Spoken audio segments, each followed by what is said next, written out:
They called her Eveline, the quiet cook who fed the big house. By sunrise, Margaret Harlan was mocking her soup. By nightfall, the dining room was choking on it. When the overseer fell and Master Harlan clawed at his throat, the candles tipped, the curtains burned, and Eveline's nod sent the fields running free. This isn't a pretty story. Clara, a child with ash on her cheeks, clings to Eveline like a lifeline.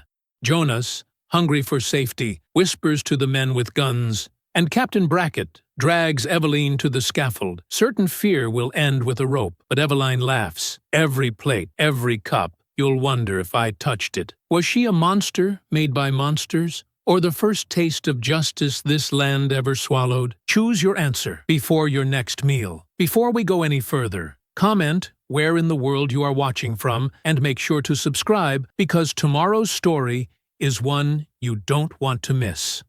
The morning sun filtered through the kitchen windows, casting long shadows across the wooden floor where Eveline stood at her workstation. The sharp blade of her knife clicked rhythmically against the cutting board as she chopped onions, each precise movement born from years of practice.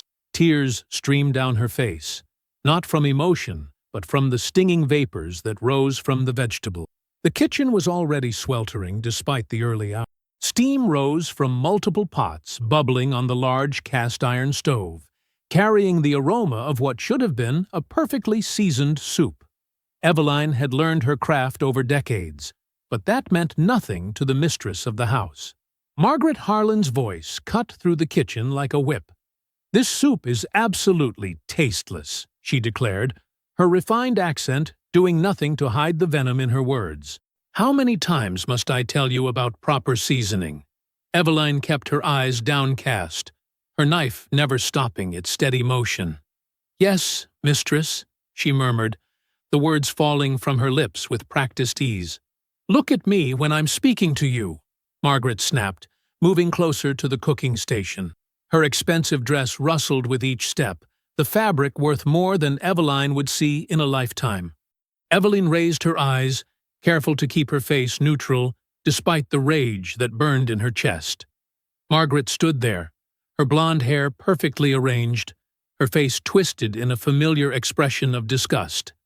"Perhaps you need a reminder of what good food tastes like," Margaret said, her lips curling into a cruel smile. She knocked the wooden spoon from Eveline's hand, sending it clattering to the floor. "Go on, taste it." The other kitchen workers, two young girls barely into their teens, pressed themselves against the far wall, their eyes fixed on their tasks. They'd seen this before, knew better than to watch. Eveline's knees cracked as she bent down, her calloused fingers reaching for the dropped spoon. The floor was dirty with tracked-in mud and kitchen debris, but that didn't matter to Margaret. "Not with the spoon," Margaret said softly, dangerously. "Like the dog you are." Heat rushed to Eveline's face as she leaned down further, her tongue touching the splattered soup on the floor. The taste of dirt mixed with the carefully prepared broth, but it wasn't the foulness that made her stomach turn. It was the sound of Margaret's satisfied laugh. As she straightened up, Eveline's gaze caught on the small corner where Lydia used to stand. Her daughter had been so proud to help in the kitchen, learning the recipes passed down through generations. Lydia's quick smile and clever hands had made the endless work bearable. The memory of finding Lydia's broken body in the yard, her back shredded from the overseer's whip, rose up like bile in Eveline's throat. All for a piece of bread, stolen after 3 days of near starvation. They hadn't even allowed Eveline to bury her properly. "Now," Margaret was saying, her voice distant through the roaring in Eveline's ears, "add more salt and make it again. And if you ruin another pot of soup, you'll go without supper for a week." She turned with a flourish, her skirts sweeping across the floor where Eveline had just been forced to kneel. The kitchen fell silent except for the bubbling pots and the steady chop of Eveline's knife. The young girls slowly returned to their work, stealing glances at her when they thought she wasn't looking. They saw her shame, but they didn't see her rage. Hours passed, and the sun tracked across the sky. Eveline served dinner to the main house, endured more of Margaret's criticisms, and cleaned until the kitchen gleamed in the dying light. Finally, the big house went quiet, and the other workers retired to their quarters. Eveline remained in the kitchen, standing motionless in the darkness. The knife in her hand caught the faint moonlight streaming through the window. Her fingers tightened around the handle, knuckles white with tension. The day's humiliation mixed with years of accumulated pain, with Lydia's absence, with every indignity large and small. In the quiet of the night, Eveline allowed herself to feel it all, to let the anger flow through her like a cleansing fire. Her lips moved in the darkness, forming words she would never dare speak in daylight. "They'll eat death from my hands one day." Dawn had barely touched the horizon when Eveline stepped out of her small cabin. The morning air was heavy with dew, and fog clung to the ground like ghost-white fingers. She carried a woven basket, the kind she always used for gathering herbs and vegetables from the kitchen garden. But today, her steps would take her beyond those familiar beds. "Going for fresh time, Miss Margaret's orders," she called out to the overseer, who watched from his post. He barely acknowledged her with a grunt, used to her morning routine. Eveline had spent years building this trust, this illusion of the docile cook who lived only to serve. As soon as she passed the boundary of the cultivated gardens, her pace quickened. The woods beyond the plantation held secrets, secrets her grandmother had whispered to her mother, who had whispered them to her back in the land they'd been stolen from. The knowledge had survived the ships, survived the chains, passed down in quiet moments between women who understood that power sometimes came in unexpected forms. The morning mist provided cover as Eveline moved deeper into the forest. Her feet knew where to step silently, avoiding dried leaves and broken twigs. She remembered her grandmother's voice, the way she would point out plants during their secret walks. "This one heals fever. This one stops bleeding. This one brings sleep eternal." Near a fallen log, Eveline spotted what she was looking for: the distinctive purple-black berries of nightshade. Her hands moved carefully as she harvested a few, wrapping them in a scrap of cloth. "Beautiful, but deadly," her grandmother had said, "like many things in this world." Further into the woods, where the ground grew damper, she found foxglove growing tall and proud. Its purple-pink flowers seemed innocent enough, but Eveline knew better.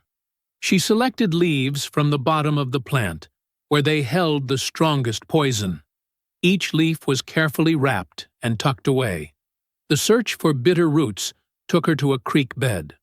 Here, half hidden in the mud, grew the plants her grandmother had described as tasting like anger itself. Eveline dug carefully with a sharp stick, unearthing the gnarled roots. They were ugly things, twisted and dark, but they held power. Looking over her shoulder to ensure she was truly alone, Eveline broke off a tiny piece of one root. Her tongue touched it briefly, testing.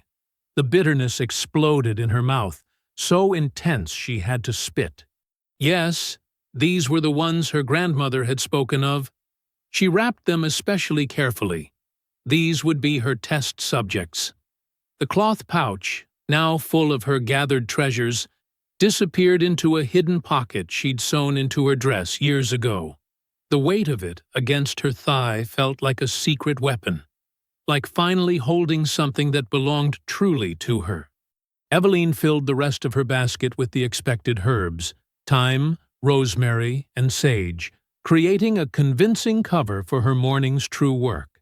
She even picked some wild onions, knowing Margaret would expect her to make use of every minute she'd been away from the kitchen. The sun had climbed higher by the time she made her way back to the plantation. The overseer was in a different position, but paid her no more attention than before.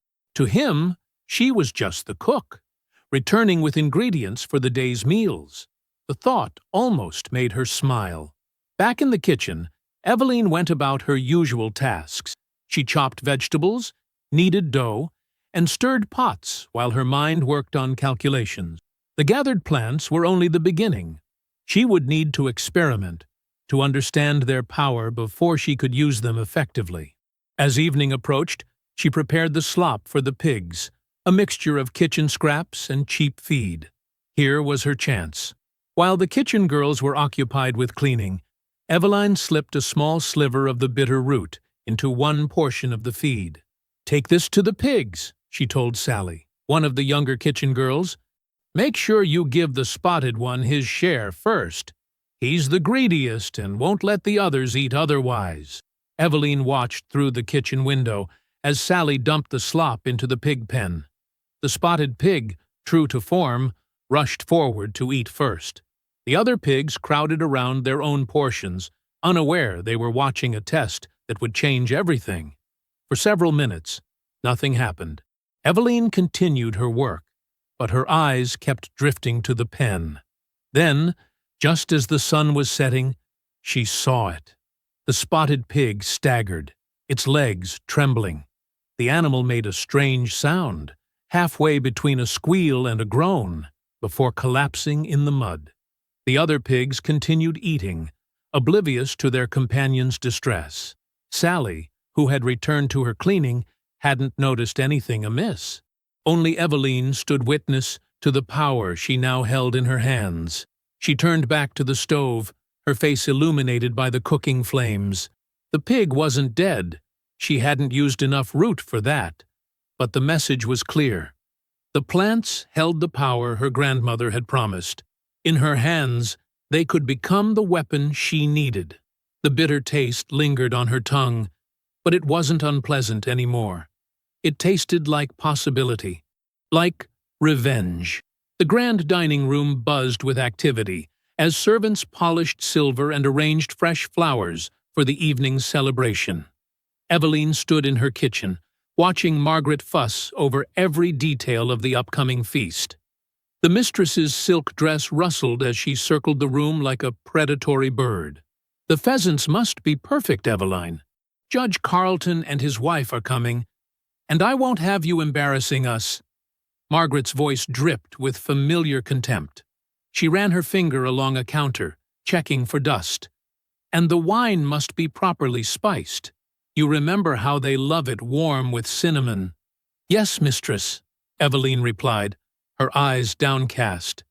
Inside, a different warmth spread through her chest. Anticipation. She had spent days preparing, testing tiny amounts of her gathered plants on rats in the cellar.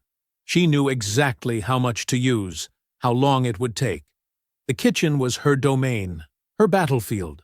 Steam rose from multiple pots as she orchestrated the meal preparation. 2 pheasants turned slowly on spits, their skin crisping to a golden brown. A glazed ham, studded with cloves, waited to be carved. But it was the large pot of mulled wine that held her attention. Sarah, one of the younger serving girls, stirred the wine as instructed. The rich burgundy liquid swirled with cinnamon sticks, orange peel, and other spices that would mask any subtle bitter notes. Eveline moved closer, pretending to check the temperature. "Go help Mary with the table settings," she told Sarah quietly. The girl nodded and hurried away, leaving Eveline alone with the wine. From her hidden pocket, Eveline withdrew a small cloth packet. Her hands moved with practiced precision, sprinkling the dried, crushed mixture into the wine. The powder dissolved instantly, leaving no trace. She stirred slowly, methodically, as if simply adjusting the spices. Other kitchen workers moved around her, carrying plates and arranging platters.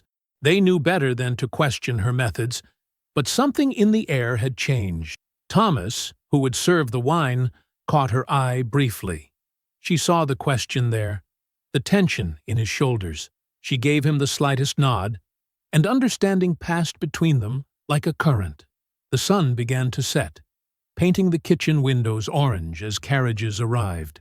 Voices drifted in from the front of the house. Judge Carleton's booming laugh, his wife's high-pitched responses, other neighbors whose names Eveline had never bothered to learn. They were all the same to her. "Everything to the dining room now!"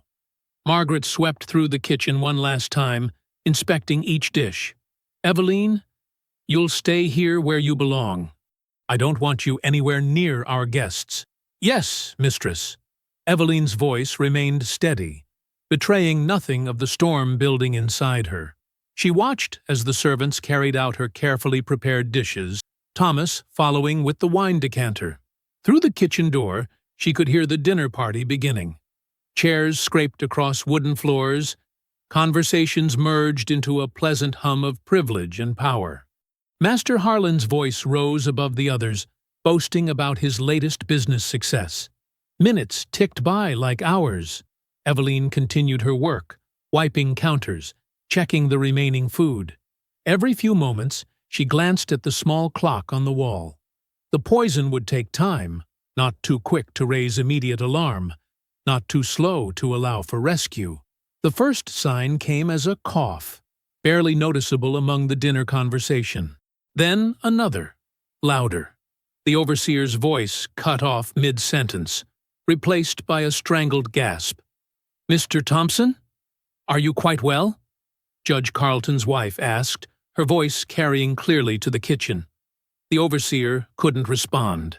The sound of his chair crashing backward echoed through the house, followed by the thud of his body hitting the floor.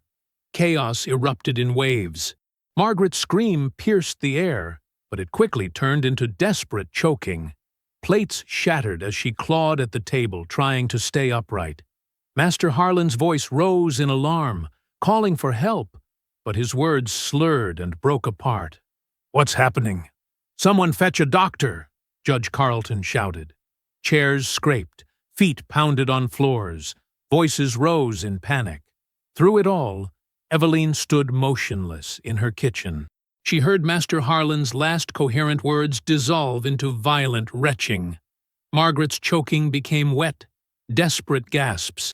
The overseer had gone silent. The serving staff backed away from the dining room, their faces masks of practiced ignorance. They knew better than to help, better than to raise alarm.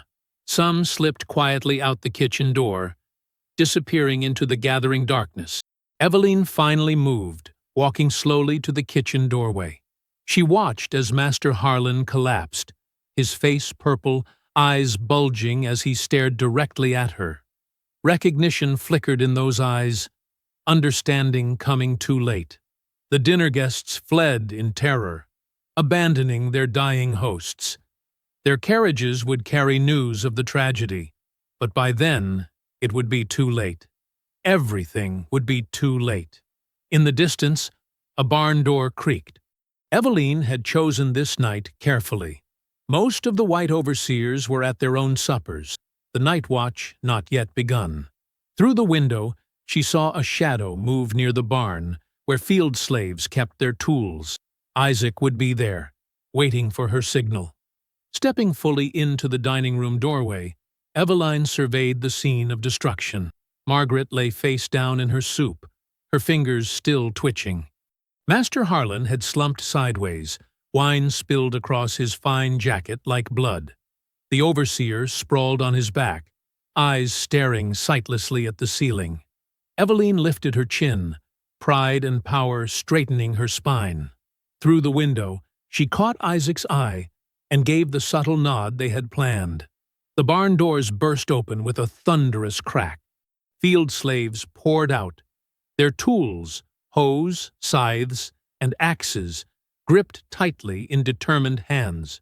Flames from the dining room candles caught the heavy curtains, spreading quickly across the fine fabric. Eveline moved through the chaos like a conductor leading a deadly orchestra. Around her, the sounds of breaking glass and splintering wood filled the air as decades of enforced submission exploded into violence. "The keys!" she shouted to Thomas, who was already searching Harlan's twitching body. "Get them to the quarters storage room. Free everyone in chains first." Margaret gave one final wet gasp on the floor, her fingers clawing weakly at the expensive Persian rug. Harlan still lived, his eyes following Eveline as she directed the uprising. His face had turned a deep purple, and foam flecked his lips as he tried to speak. "Watch him suffer," Eveline commanded 2 field hands who had rushed in. Make sure he sees everything burn before the poison takes him. The men nodded grimly, grabbing Harlan's arms and forcing him to sit upright in his chair. Outside, the night air filled with shouts and the sounds of breaking wood. The overseer's quarters erupted in chaos as armed field hands overwhelmed the few who hadn't attended the dinner. Screams echoed across the plantation as years of brutality found their answer in swift, merciless vengeance. Thomas returned with the heavy ring of keys, his hands shaking with excitement. "Got them all, Eveline? Storage room, punishment shed, everything." "Good. Take Samuel and James with you. Free everyone in the quarters lockup first, then the punishment shed." She grabbed his arm as he turned to go. "And Thomas? Any overseer tries to stop you, don't hesitate. Not tonight." More enslaved workers poured into the big house, some looking uncertain, others burning with purpose. Mary, one of the house servants, stood frozen in the doorway, her eyes wide with terror. "What have we done?" she whispered. "They'll kill us all for this." Eveline crossed to her, gripping her shoulders firmly. "They've been killing us slowly for years. Our children, our dignity, our very souls. Tonight we choose how we die." She pushed a lamp into Mary's trembling hands. "Now go. Help burn it all." The fire spread rapidly through the mansion's first floor. Smoke began to fill the rooms as expensive furniture became fuel for the growing inferno. Some of the enslaved people hesitated at first, years of conditioning making them instinctively move to save their master's possessions. But Eveline's voice cut through their uncertainty. "Let it burn," she commanded. "Take what you need for the journey, but burn the rest. This was never our home. It was our prison." In the dining room, Harlan's breathing had become a wet rattle. His eyes bulged as he watched his empire crumble. The 2 men holding him never loosened their grip, forcing him to witness every moment of destruction. Through the windows, Eveline saw flames erupting from other buildings across the plantation. The overseer's quarters blazed brightly, and smoke rose from the direction of the cotton storage barn. The night sky glowed orange, reflecting the fire's destructive dance. Some of the freed people ran straight for the woods, too frightened to join the revolt. Others moved with purpose, gathering weapons and supplies, their faces set with grim determination. In the chaos, few noticed Jonas, a young man known for his bitter complaints, slipping away from the group. His dark figure disappeared into the shadows beyond the burning buildings, moving not toward freedom with the others, but toward the neighboring plantations where the militias kept their camps. Thomas returned, breathless with exertion and excitement. "Everyone's freed from the quarters. Some are still afraid to leave their cabins, but Isaac's convincing them." "Tell them they have no choice now," Eveline replied, her voice hard with certainty. "There's no going back to chains after this night. We either escape together or die free." The heat from the growing fire drove them out of the big house. Eveline stood on the front steps, watching as flames consumed the symbol of her enslavement. The fine wallpaper curled and blackened, expensive paintings bubbled and melted, and the grand staircase became a tower of fire, reaching toward the roof. Around her, more and more of the freed joined the revolt. Even the hesitant ones found their courage as the night progressed. They moved through the plantation buildings methodically, taking what could help their escape and putting the torch to everything else. "Eveline," Isaac called from near the burning barn, "we found weapons in the overseer's storage, rifles and powder. Distribute them to those who know how to shoot," she commanded, "and gather food from the smokehouse. We'll need provisions for the journey." The night air grew thick with smoke and ash. Sparks flew upward like angry fireflies, spreading the destruction further. The fine curtains Margaret had been so proud of fed the flames that devoured her beloved mansion. In the dining room, now fully engulfed, Harlan's body slumped in final defeat, his eyes still open, fixed forever on the ruin of his domain. Eveline moved through the chaos, directing, encouraging, commanding. Her voice carried authority earned through years of quiet observation and careful planning. Those who had known her only as the quiet cook now saw her true strength unleashed. "Take only what you can carry," she shouted to a group struggling with a heavy trunk. "We move fast tonight, and we move far." The fire's glow lit her face as she watched the mansion crumble, unaware that miles away, Jonas was already running through the darkness. His feet carried him swiftly along hidden paths toward the militia camps, his mind focused on the reward he imagined would come from betraying his people's bid for freedom. As the roof of the big house collapsed in a shower of sparks, Eveline felt power surge through her veins. The kitchen that had been her prison was now ash. The dining room where she'd served countless meals was consumed by cleansing fire. She breathed in the smoke of destruction, tasting victory in its bitterness. Dawn crept over the horizon, painting the sky in sickly shades of gray and orange through the thick smoke. Eveline stood at the edge of what remained of the plantation, watching the last flames sputter among the ruins. Behind her, nearly 60 survivors gathered, their faces streaked with soot and determination. "We move now," she announced, her voice hoarse from shouting commands through the night. "The militias will come soon. We head east through the Thompson fields." The group shuffled forward, an uneven parade of the newly freed. Some carried stolen rifles awkwardly, others clutched makeshift weapons, kitchen knives, field tools, broken furniture legs. A few supported elderly slaves who could barely walk after years in chains. "Stay together," Eveline ordered. "Anyone who can shoot, guard our flanks. The rest space out in the middle." She pointed to Isaac, who had proven level-headed during the night's chaos. "Take 6 men and check the overseer cabins on Thompson's land. They'll have more weapons." The morning air felt heavy with ash and possibility. For the first time in their lives, they walked the plantation roads openly, without passes or permission. Some stumbled, unused to moving freely. Others straightened their backs, lifting their heads high despite their exhaustion. They reached Thompson's plantation as the sun climbed higher. The fields stood empty.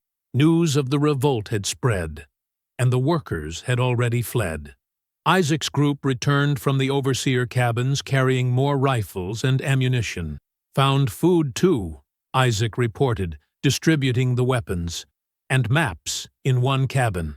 Shows all the plantations for 50 miles.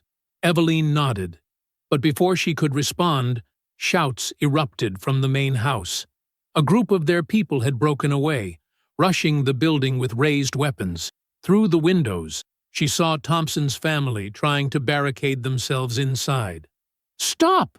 Eveline yelled, running toward the house. "We take what we need and move on. No more killing." Her words came too late. The door splintered under the weight of decades of rage. Thompson appeared with a pistol, managing one shot that went wide before being overwhelmed. His screams mixed with those of his wife and children. "They killed my babies!" a woman named Sarah cried, her voice cracking with fury as she swung an axe. "Sold them south. Now they know how it feels." Eveline grabbed her arm, but Sarah shook her off. Others pushed past, their eyes wild with the intoxication of violence. The sounds from inside the house turned her stomach. "This isn't justice," Eveline shouted. "The children didn't hold the whip.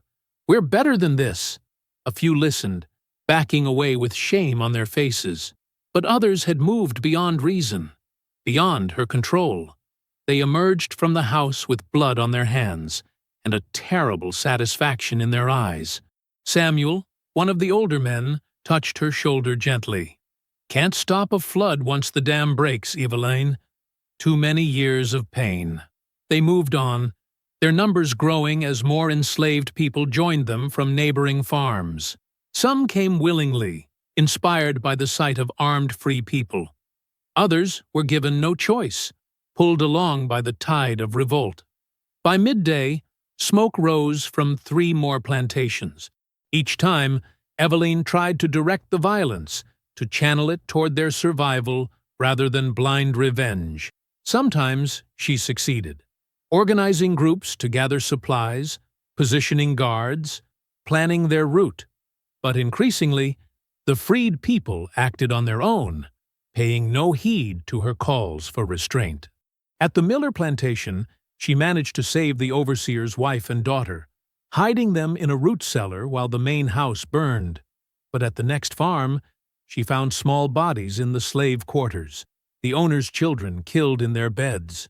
"They didn't spare our children," someone shouted when she protested. "Why should we spare theirs?" The sun beat down mercilessly as they pushed on. Eveline's legs trembled with exhaustion, her throat raw from shouting commands that fewer and fewer people obeyed. The poison she had used to start this revolt seemed to have infected everything, spreading death far beyond her intended targets. Near evening, they stopped to rest in a secluded grove. Eveline slumped against a tree, looking at her hands.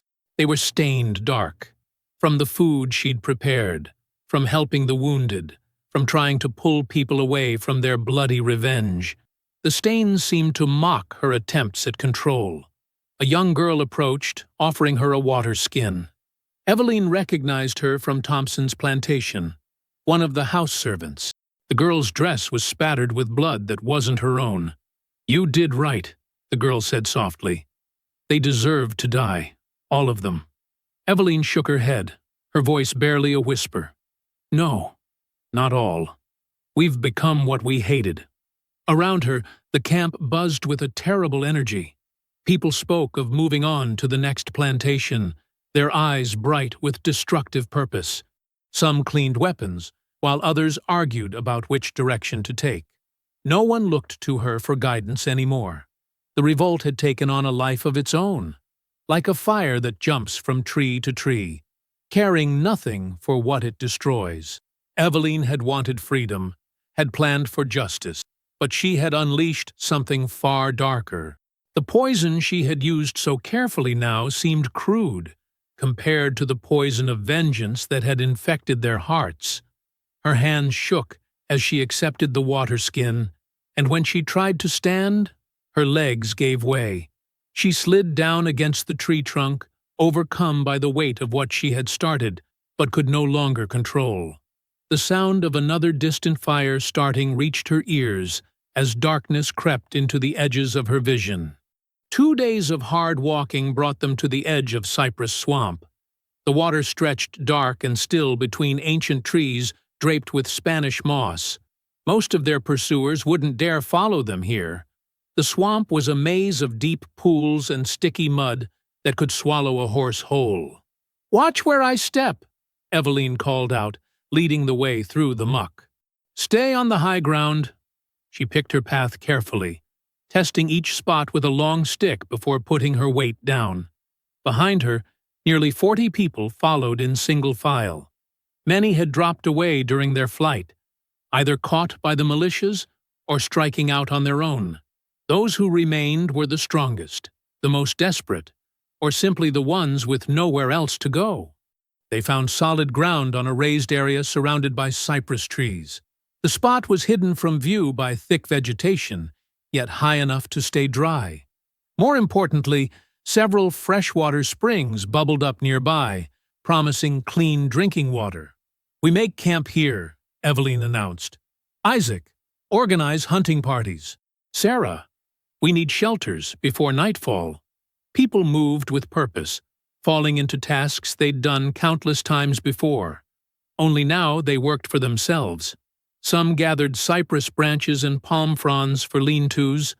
Others cleared spaces for fire pits, digging them deep to hide the smoke. As Eveline helped lash together a shelter frame, she noticed a small figure hovering at the edge of the activity. A girl, no more than 10, stood watching with wide eyes. Her dress was torn and dirty, her feet bare and scratched. "Come here, child," Eveline called softly. "What's your name?" "Clara," the girl whispered, inching closer. "From Thompson's place." Eveline remembered her then. She'd been a house servant, one of the children who served at table. "Where are your people?" Clara's lower lip trembled. Papa tried to stop them burning the house. They shot him. Mama ran with me, but she couldn't finish. Eveline's throat tightened. Another innocent caught in the storm she'd started. She held out her hand, and Clara came to her, pressing against her side like a frightened animal seeking warmth. "Help me with this shelter," Eveline said, showing her how to weave palm fronds into a watertight roof. Clara's small fingers proved nimble at the task. As the day wore on, the camp took shape. 7 lean-tos formed a rough circle around 3 fire pits. The hunters returned with 2 deer and a string of fish. Women who'd worked in plantation gardens began clearing patches of higher ground for vegetables.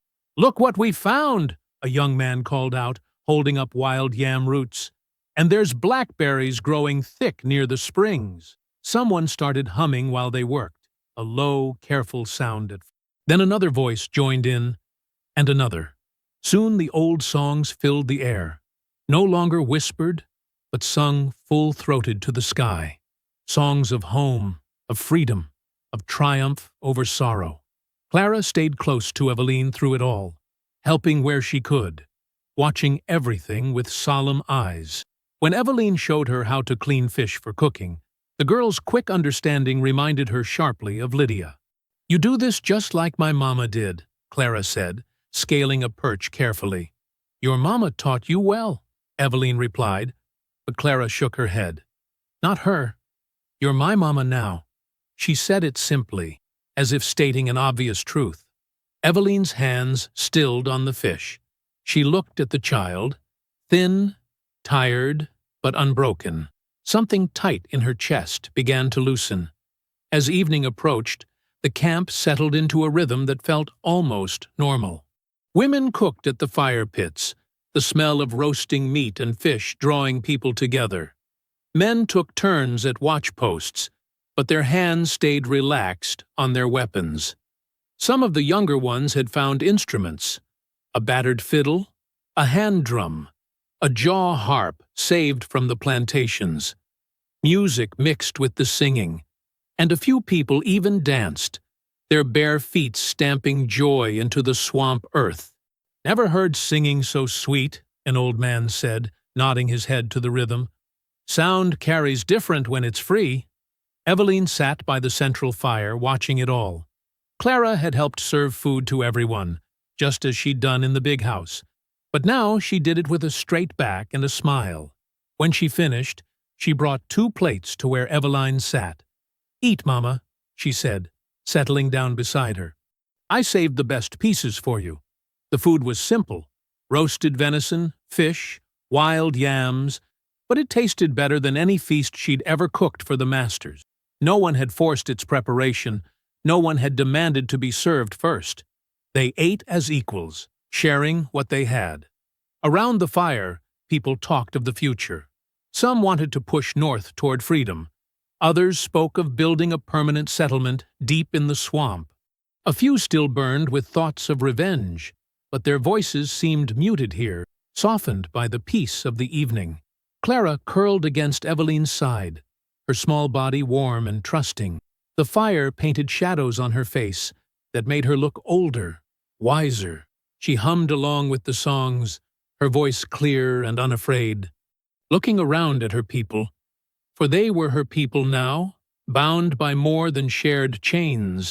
Eveline felt something she hadn't dared feel since the revolt began. Hope. Not the fierce, desperate hope that had driven her to poison the masters, but a gentler kind that whispered of possibilities. A faint smile touched her lips as she wrapped an arm around Clara. For this moment, at least, they were free. Free to sing, to rest, to dream of tomorrow. Free to be mother and daughter without asking anyone's permission. Jonas stumbled through the dark woods, his feet bleeding from thorns and sharp rocks. He'd been walking for 2 days, staying off the roads, eating whatever berries he could find. The heavy guilt in his chest made each step harder than the last. When he finally reached the militia camp outside Warren County, torches lit up a scene that made his heart race. Dozens of armed men, horses stamping in the dark, hunting dogs straining at their leashes. He stepped into the firelight with his hands raised. "Hold!" a guard shouted, rifle aimed. "Who goes there?" "I come from Harlan's plantation," Jonas called out, voice shaking. "I know where they're hiding. The rebels. The poisoner woman. I can lead you there." They bound his hands and brought him before Captain Brackett, a tall man with cold eyes who commanded the county militia. The captain looked Jonas over like he was appraising livestock. "Why should I trust the word of a runaway?" Brackett demanded. "Because I want no part of their madness," Jonas said, the practiced words bitter on his tongue. "They killed children, sir. White children. That ain't right. I just want to live, to work honest. I'll prove my loyalty." Brackett studied him for a long moment. "Start talking then. Where are they?" "Cypress Swamp, about 15 miles southeast. I can show you the safe paths in." Jonas swallowed hard. "There's maybe 40 of them. The woman, Eveline, she leads them. She's the one who poisoned the masters. The witch cook." Brackett nodded. "We've heard of her. They say she makes death taste sweet." "She's just a cook who learned some evil tricks," Jonas said quickly. "But the others, they follow her like she's Moses himself. She's turned their heads with talk of freedom." The captain's mouth twisted. "Freedom? They'll have freedom at the end of a rope." He gestured to his lieutenant. "Give this boy some food. We move at first light." Jonas huddled by their fire, choking down salt pork and hardtack. The food sat like rocks in his stomach. He told himself he had no choice. It was survive or die. But in his mind, he kept seeing Clara's innocent face, hearing Eveline's voice teaching him to read in secret by candlelight. Back in the swamp camp, tension crackled like lightning before a storm. A group of young men, led by a field hand named Marcus, argued loudly near the central fire. "We're wasting time hiding here," Marcus insisted. "The Morrison plantation is only 10 miles west. They got guns, ammunition. We could take it easy."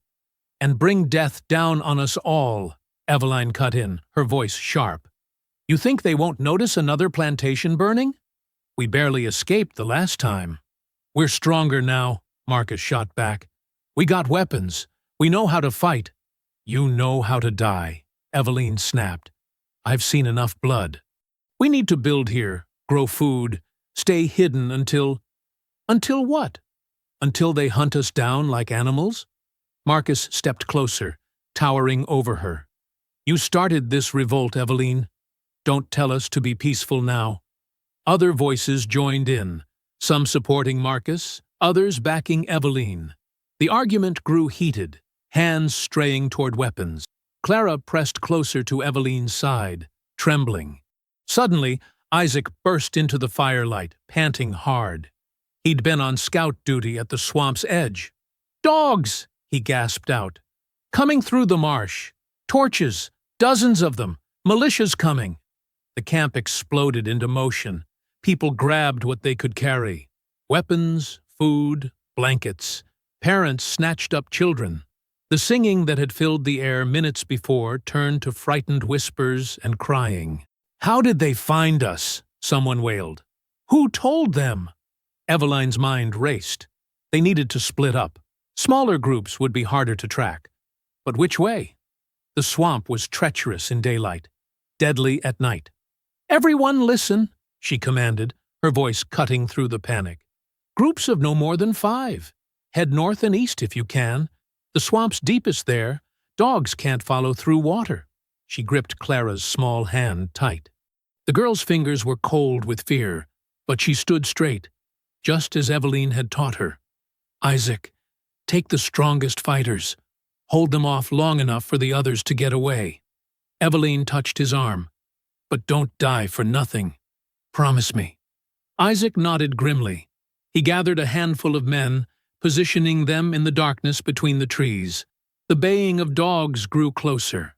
Torchlight flickered through the cypress trunks, casting twisted shadows. The militia was spreading out, trying to surround them. "Mama," Clara whispered, "I'm scared." I know, child. Eveline knelt down, looking into her eyes. But remember what I told you. Fear can't chain us anymore. We run because we choose to live, not because we're afraid. A shot cracked through the darkness. Someone screamed. The dog's barking turned frenzied. "Move!" Eveline ordered, pulling Clara toward the deepest part of the swamp. "Everyone move now!" People scattered like leaves in a storm, splashing through the water in different directions. The torches drew closer, closing in like a noose of fire. Eveline could hear horses splashing, men shouting commands, the terrible sound of dogs on the hunt. She led Clara through the water, stepping carefully on underwater logs she'd memorized during their days here.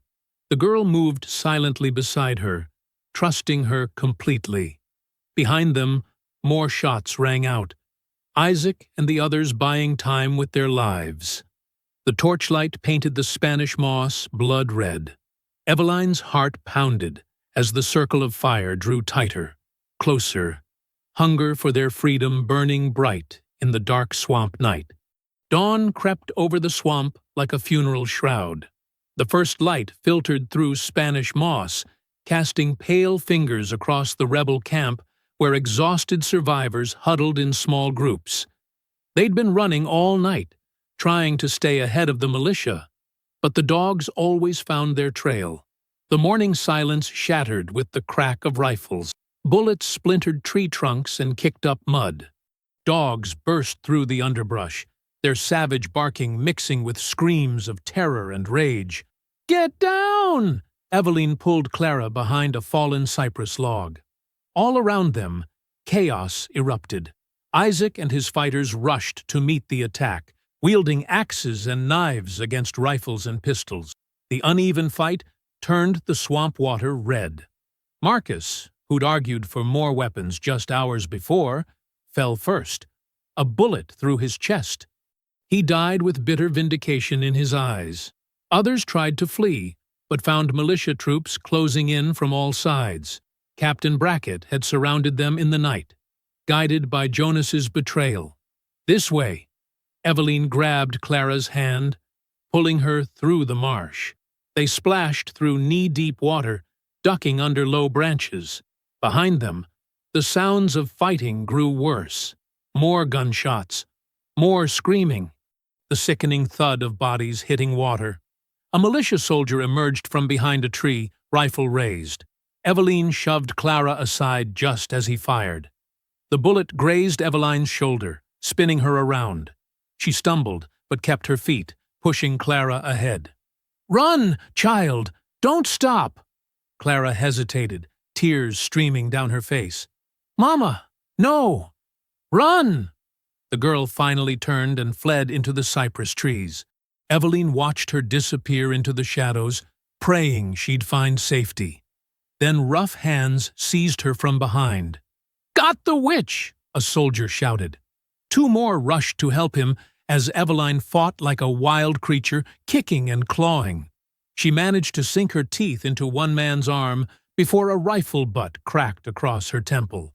Stars exploded in her vision. They dragged her through the mud, cursing as she struggled. Someone kicked her ribs. Another pulled her hair, forcing her head back. "Not so powerful now, are you?" Captain Brackett's cold voice cut through her daze. He crouched beside her, examining her face. "The famous poisoner. You caused quite a stir, woman." Eveline spat blood at his boots. "The food still doesn't taste right, does it, Captain?" "Every bite, you wonder." His hand cracked across her face. "Chain her. Properly this time." They shackled her wrists and ankles with heavy iron, the metal biting deep. Through swollen eyes, Eveline searched the chaos for any sign of Clara. She caught glimpses of other captured rebels, Isaac bleeding but alive, an old woman weeping as they bound her, young men face down in the water. "The girl!" she gasped as they hauled her up. "There was a girl!" "Shut your mouth." Another blow silenced her. Jonas appeared at the edge of the carnage, looking sick.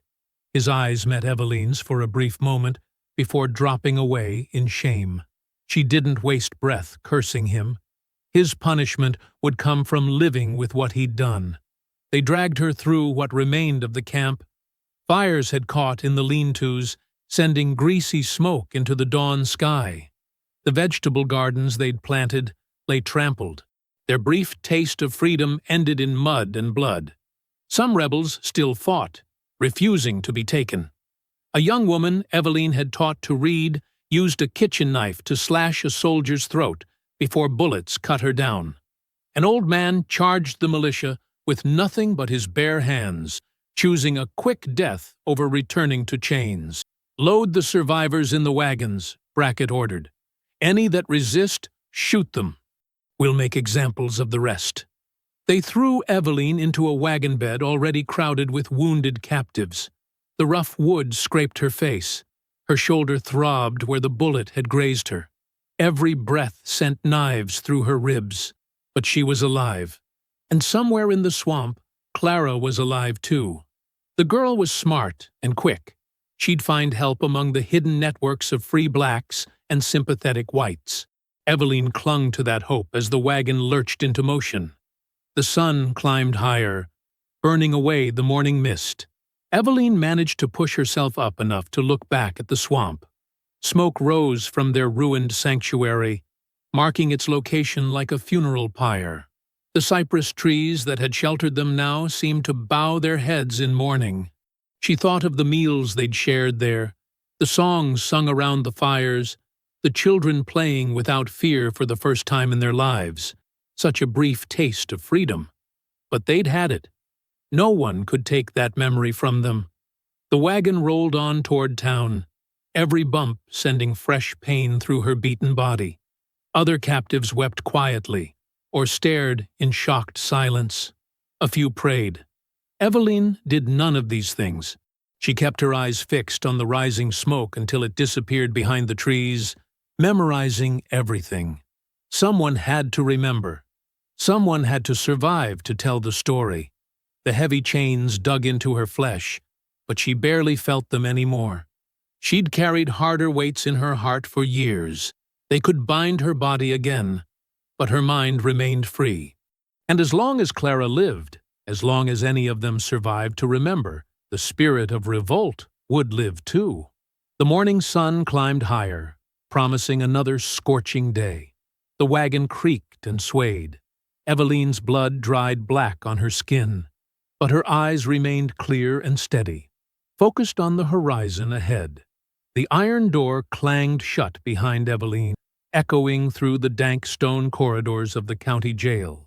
Her bruised body crumpled onto the straw-covered floor, chains rattling with each painful movement. The cell stank of mold and human misery, barely wide enough for her to stretch out. Captain Brackett's boots clicked on the stone as he paced outside the bars. "Comfortable, witch cook." His voice dripped with mock concern. "Not quite the fine kitchen you're used to, is it?" Eveline said nothing, keeping her eyes fixed on the rough wall. Her silence only seemed to agitate him more. "You poisoned good Christian folk," he continued, gripping the bars. "Made their own food turn against them. That's devil's work." A bitter laugh escaped her split lips. "Good Christian folk who beat children for stealing bread? Who sell babies from their mother's arms?" Her voice was hoarse from thirst. "Your God must be proud." The captain's face darkened. He signaled to a guard who unlocked the cell. The beating that followed was quick but brutal.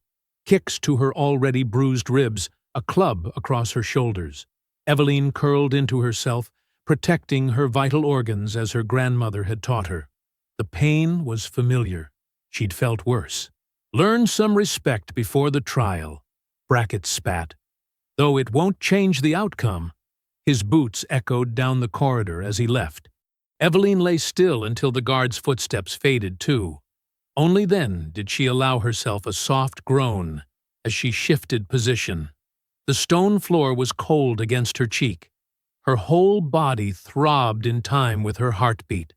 As night crept in, bringing deeper darkness to her tiny cell, whispers began filtering through the walls. The jail held other captured rebels and enslaved people awaiting sale or punishment. Their voices were faint, but clear in the quiet. "Sister, you awake?" A woman's voice, rough with age. "I'm here," Eveline whispered back. "We heard what you did, poisoning the master's feast, making them choke on their own greed." Admiration tinged the words. "They're telling the story all over now." Another voice joined in, younger, male. "My cousin was there that night. Said you stood tall while they died, watching without fear. Said you turned their own food against them. The overseers are scared now," a third voice added. "They make us taste everything 3 times before serving. But the fear is in them. Every bite, they wonder." Eveline pressed her palm against the damp wall, feeling the vibration of their voices. Her legend was already growing, taking on a life of its own. She hadn't stood tall that night. She'd been trembling inside, terrified of failure. But perhaps the truth mattered less than what people needed to believe. "Tell us how you did it," someone pleaded. "What plants? What signs?" "Hush now," the older woman cut in. "Let her rest. She'll need strength for what's coming." Eveline closed her eyes, grateful for the silence that followed. Her thoughts turned to Clara, hoping the girl had found safety. The image of her running into the cypress trees played over and over in her mind. So small, so frightened, but she'd run just as Eveline taught her. Run and don't look back. What Eveline couldn't know was that at that very moment, Clara was indeed safe. Miles away, hidden in a root cellar beneath a sympathetic farmer's barn, the girl huddled with other fugitives. 3 women who'd escaped the swamp battle took turns caring for her, sharing meager food and whispered comfort. "Your Eveline saved my boy," one woman told Clara as she stroked her hair. "Got him out before the militia came. Her sacrifice won't be wasted, child. We'll keep you safe." Clara nodded, clutching the small cloth doll one of the women had made her. She repeated Eveline's words in her head like a prayer. "Stay quiet. Stay smart. Stay alive." Back in her cell, Eveline shifted on the hard floor, trying to find a position that didn't press on her injuries.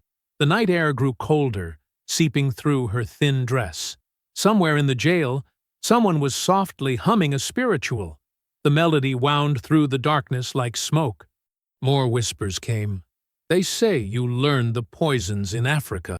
I heard you can make a man's heart stop with just a touch. My master won't eat hot food anymore. Fears you taught others your ways." Eveline listened to her legend grow, spreading through the walls like roots seeking water. Let them tell their tales. Let them add their own flourishes and fears. Every whispered story was a seed planted, a poison of its own kind spreading through the minds of masters and slaves alike. The pain in her body seemed distant now, less important than these voices carrying her name through the darkness. She had lost her daughter, lost her freedom, would soon lose her life, but she had planted something that would grow beyond her death. A guard's heavy footsteps passed by, momentarily silencing the whispers. In that quiet, Eveline pressed her forehead against the rough stone wall. Her lips moved in the darkness, forming words that were barely a breath. "Don't let them forget me." The words seemed to sink into the stone itself, adding to the weight of all the prayers and curses these walls had absorbed over the years. Outside her tiny window, crickets sang their endless song. The spiritual humming started again, deeper in the jail. And in root cellars and hidden rooms across the county, people whispered her name like a promise of resistance yet to come. The morning sun beat down mercilessly as guards dragged Eveline from her cell. Her legs, weak from days of confinement, barely supported her weight. Iron shackles bit into her ankles and wrists, each step accompanied by the harsh clank of chains. Captain Brackett waited in the jailhouse yard, freshly pressed uniform gleaming with brass buttons. He inspected Eveline like a farmer appraising livestock. "Walk straight now. I want everyone to see the mighty witch cook brought low." They paraded her through the town square, where a crowd had already gathered. White faces lined the street, shopkeepers, farmers, plantation owners who'd rushed in to witness the spectacle. Some shouted curses, others hung back, watching with uneasy silence. They all knew what she'd done, how she'd turned their greatest weapon, their own sense of superiority, against them. "Look well," Brackett's voice boomed across the square. "This is what becomes of slaves who forget their place." He gestured dramatically at Eveline. "The poison maker, the witch who murdered good Christian folk at their own dinner table." Eveline kept her head high, though her body ached with every step. The crowd's energy shifted as she passed, jeers mixing with fearful whispers. Some women clutched their children closer, as if her mere presence might taint them. Among the gathering stood groups of enslaved people, brought by their masters to witness the punishment. They kept their faces carefully blank, but their eyes followed Eveline's progress. One small figure among them caught Eveline's attention: Clara, half hidden behind an older woman's skirts. The girl's presence sent a jolt through Eveline's heart. She'd survived. She was safe. Clara pressed her hand over her mouth, stifling whatever sound tried to escape. Their eyes met briefly, and Eveline managed the smallest nod before looking away. "Don't draw attention," she silently willed the child. "Stay hidden. Stay safe. This hanging will restore proper fear." Brackett continued his performance, playing to the crowd. "Remind them all of the natural order God intended." A new figure caught Eveline's attention: Jonas, standing near the militia members. He wore clean clothes, his head bowed in practiced submission as Brackett clapped him on the shoulder. "Here stands a loyal boy who knew his duty," Brackett proclaimed. "He came to us with news of the rebels' hiding place. Thanks to him, we crushed their pathetic uprising." The white onlookers regarded Jonas with the same dismissive contempt they showed all enslaved people despite Brackett's praise. A few made disgusted sounds, as if his very presence offended them. To them, he was still just property, useful perhaps, but never worthy of real respect. The enslaved observer's reaction was far more potent. Hostile glares fixed on Jonas. Someone spat at his feet. Whispers of traitor rippled through their ranks. Jonas shifted uncomfortably, unable to meet anyone's eyes. 30 pieces of silver, an old man's voice carried clearly across the square. The biblical reference made several people flinch. Jonas's face twisted as if he'd been struck. Eveline watched him try to shrink into himself, to disappear between the militia members, but there was nowhere to hide. He'd chosen his path, and now he would walk it alone, rejected by both whites who saw him as beneath them and his own people who saw him as worse than the oppressors. The procession continued toward the hanging ground at the edge of town. The crowd swelled as more people joined, drawn by the commotion. Children darted between adults' legs for a better view, their parents either encouraging or scolding their curiosity. Clara followed at a distance, moving carefully through the crowd. Her face showed a strength beyond her years. She wasn't just watching, she was memorizing. Every detail of Eveline's straight back, her steady pace, the dignity she maintained despite her chains, became a lesson the girl would carry forward. More enslaved onlookers joined the crowd, their presence making the white spectators nervous. There were too many dark faces, too many unreadable expressions. The militia gripped their weapons tighter. "Keep them back," Brackett ordered his men. "Don't let them bunch up." The guards roughly shoved anyone with dark skin toward the edges of the gathering. But they couldn't stop the energy building in the crowd, the tension between those who came to see justice done and those who saw only injustice continuing. Jonas tried to stand taller, to reclaim some dignity by positioning himself clearly on the white men's side of the divide. But no one would let him forget what he was. A white woman pulled her skirts aside as he passed, as if he were diseased. An enslaved man turned his back ostentatiously. He was trapped in a no-man's land of his own making. The scaffold loomed ahead, crude wooden steps leading up to the platform where the noose waited. Eveline's chains rattled as guards pushed her toward those steps. The crowd pressed closer, their collective breath held in anticipation. Brackett mounted the steps first, turning to face the gathering. His voice carried across the suddenly hushed crowd. "Let all who harbor thoughts of rebellion see their fate." As Eveline was forced up onto the platform, she caught one final glimpse of the scene below. Clara's small face in the crowd, tears streaming, but chin lifted high. Jonas standing alone, shame drawing his shoulders down as former friends turned away from him in disgust. The divided crowd, power and powerlessness, facing off across an uncrossable divide. The summer sun beat down. The hemp rope creaked in the breeze, and Eveline stood straight-backed on the scaffold, ready to make her final stand. Captain Brackett strutted across the wooden platform, his boots thundering with each step. The crowd below shifted restlessly, their faces turned up toward the spectacle. The summer heat pressed down, making the rope swing lazily in what little breeze stirred the air. "Look at your mighty poisoner now!" Brackett's voice carried across the square. He circled Eveline like a predator, gesturing at her chains. The great rebel leader, brought down like any common criminal. Your revolt lies in ashes, witch. Your followers scattered or dead. What did you accomplish, except bringing more suffering to your people? The militia commander paused, clearly expecting Eveline to crumble under his words.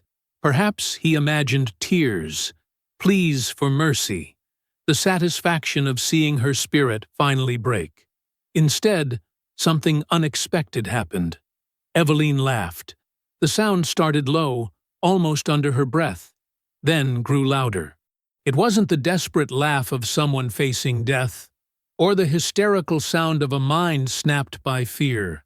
This laugh held power. It rippled across the crowd, making people step back unconsciously. Even the militia members glanced at each other uneasily. "You think this rope will restore your peace?" Eveline's voice rang out clear and strong. "Fear? I served it to your tables for years. Now it eats with you every night. Every plate, every cup. You'll wonder if Eveline touched it." The crowd fell absolutely silent.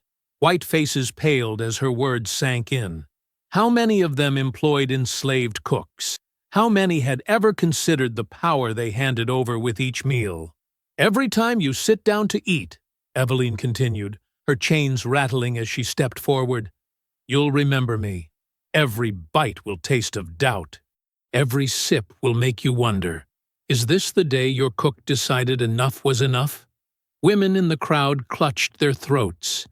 Men shifted uncomfortably. The enslaved observers stood perfectly still, their faces carefully blank, but something like satisfaction flickered in their eyes. Brackett's face flushed dark red. "Silence!" He struck Eveline hard across the face, the crack of his hand echoing in the quiet square. Eveline's head snapped to the side, but she straightened immediately. Blood trickled from her split lip, but her smile never wavered. The strike had only proved her power, shown everyone how deeply her words had rattled the commander. "You can't hang the truth, Captain," she said softly. Yet somehow her voice carried to every ear. "You can't stop them wondering now. How many others like me are out there? How many have learned what I learned? Your food will never taste clean again." Near the front of the crowd, Jonas stood rooted in place. The white men who'd praised his loyalty now edged away from him, eyeing him with new suspicion. The enslaved onlookers who'd called him traitor now regarded him with something worse than hatred. Pity mixed with disgust. He tried to speak, to remind everyone how he'd helped stop the revolt. But Eveline's words had poisoned even that small victory. The militia members who'd clapped his shoulder now looked at him like he might be harboring similar thoughts of revenge. The enslaved people saw him as worse than a traitor, a fool who'd given up power they all secretly held. I'm loyal," Jonas stammered, but no one seemed to hear him.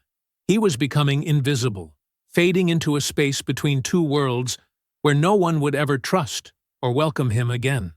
Brackett seized Eveline's jaw, forcing her to look at him. "You've accomplished nothing. Your revolt failed." "Did it?" Eveline's words came out clearly despite his grip. "Look around you, Captain. Look at their faces. They're already poisoned, not by herbs, but by knowledge. They can't unfeel this fear. They can't unthink these thoughts." The commander shoved her away roughly, but the damage was done. The crowd's energy had shifted.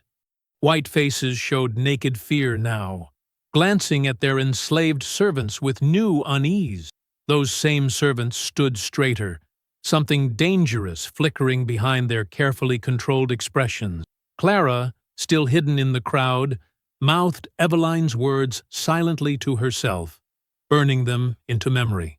Other children did the same, black and white alike, absorbing a lesson about power that no amount of violence could erase.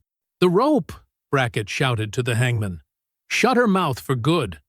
But his commands couldn't drown out the whispers already spreading through the crowd. White women muttered about dismissing their cooks. Enslaved workers exchanged knowing looks. The poison of possibility had been planted in every mind. Jonas tried one last time to find his place, stepping toward the militia members. They turned their backs on him. He turned to the enslaved crowd, but they looked through him as if he were already a ghost.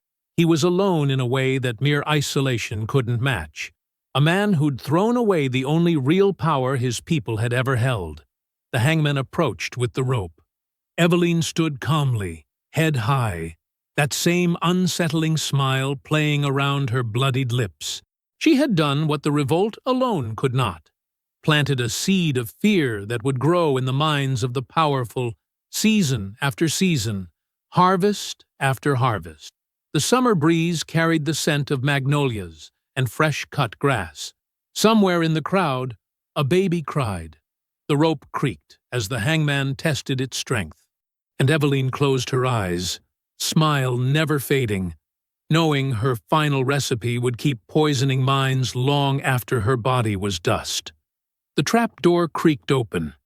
Eveline's body dropped, the rope going taut with a sharp snap that echoed across the square. Some in the crowd gasped. Others turned away. But most stood frozen, unable to tear their eyes from the sight, as if watching their own comfortable world die with her. For a long moment, no one moved, no one spoke. The only sound was the slow creak of the rope as Eveline's body swayed in the breeze. Her final smile seemed etched on her face, a lasting reminder of truths that couldn't be unspoken. Captain Brackett barked orders for the crowd to disperse, but his voice held a new edge of uncertainty. White masters hurried away, casting suspicious glances at their enslaved servants. Those same servants kept their eyes down, but their shoulders stayed straight, spines stiffened by the power of Eveline's last words. Clara pressed her hands to her mouth, tears streaming silently down her face. The old woman who'd taken her in tugged gently at her arm, leading her away before the militia could start questioning the crowd. They slipped through back alleys until they reached the edge of town, where a covered wagon waited. "Quick now, child," the woman whispered, helping Clara climb inside. Other fugitives huddled in the wagon's dark interior, men and women who'd escaped the swamp raid, survivors carrying Eveline's spirit in their hearts. The wagon creaked into motion, bearing them toward safety. Clara curled up in a corner, wrapping her arms around her knees. She could still hear Eveline's voice, clear as a bell. "Every plate, every cup. You'll wonder if Eveline touched it." The words became a prayer, something to hold on to in the darkness. Jonas stood alone long after the crowd dispersed. The militia members who'd praised his loyalty now hurried past without meeting his eyes. When he approached the general store where he'd been promised work, the owner waved him away. "Can't trust your kind," the man muttered. "Not after what that witch said." He wandered the streets as afternoon faded to evening. White folks crossed to the other side when they saw him coming. Enslaved workers turned their backs. A group of children playing marbles scattered at his approach, one boy spitting at his feet. Near sunset, Jonas tried to enter a tavern where he'd been welcomed just that morning. The bartender blocked his path. "You're nothing now," he said flatly. "Not slave, not free. Just a traitor no one wants around." "I helped you," Jonas protested. "I saved lives." "Did you?" An enslaved man spoke up from the shadows. "Or did you just prove we can't trust our own? Get out, before we decide to show you what we learned from Eveline about serving drinks." Miles away, Clara sat with other fugitives around a small fire, hidden deep in the woods. The flames cast dancing shadows as she repeated Eveline's words, just as she had every night since the hanging. The others leaned in close, drinking in the story like water in drought. "She wasn't afraid," Clara said, her young voice strong with conviction. "She laughed at them. She told them they'd never eat in peace again." An old man nodded slowly. "Smart woman. Knew the real power wasn't in the poison. It was in making them fear the poison." "They killed her," a woman added. "But they can't kill what she taught us. Every kitchen on every plantation is different now. Every master wondering if their cook heard about Eveline." Clara closed her eyes, remembering how Eveline had held her in the swamp camp, teaching her about herbs and hope. She said we had to remember, had to pass it on. "And we will," the old man assured her. "Every child born in chains will hear about the cook who turned fear around. Every master who raises a whip will wonder if their next meal might be their last." Jonas found himself on the outskirts of town as night fell. No place left to go. He'd thought saving himself was smart, but Eveline's words had shown everyone the truth. He'd thrown away the only real power he had. Now he was truly powerless, rejected by both worlds. He tried sleeping in a barn, but the owner drove him out with a shotgun. He wandered the roads between plantations, but found no welcome anywhere. White folks saw him as a reminder of their new fears. His own people saw him as worse than their oppressors, a traitor to the quiet strength they'd always held. The fire burned low as Clara finished telling Eveline's story again. The other fugitives had grown quiet, lost in their own thoughts and memories. Clara stared into the glowing embers, feeling the weight of her responsibility. She was young, but she understood. She carried Eveline's spirit now, a torch to be passed on. "They think they own the fire," Clara whispered, remembering words Eveline had spoken in the swamp camp. "But it always starts in the kitchen." The others nodded, understanding the deeper truth. Kitchens were where the powerless held power, where those who thought themselves masters handed control of their very lives to those they enslaved. Eveline had simply shown everyone what had always been true. The flames flickered, casting long shadows into the darkness. Somewhere in that darkness, Jonas wandered, carrying his shame like chains. But here, in this hidden camp, Clara kept Eveline's memory alive.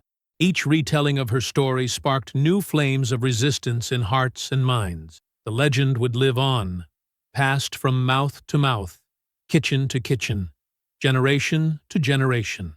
Not just a story of poison and revenge, but a reminder that true power often hid in unexpected places, that those who thought themselves masters might actually be at the mercy of the very people they tried to break. Clara pulled Eveline's old headscarf from her pocket, pressing it to her chest. The fabric still smelled faintly of herbs and wood smoke, a reminder that though Eveline's body hung in the town square, her spirit lived on in the hearts of those who remembered.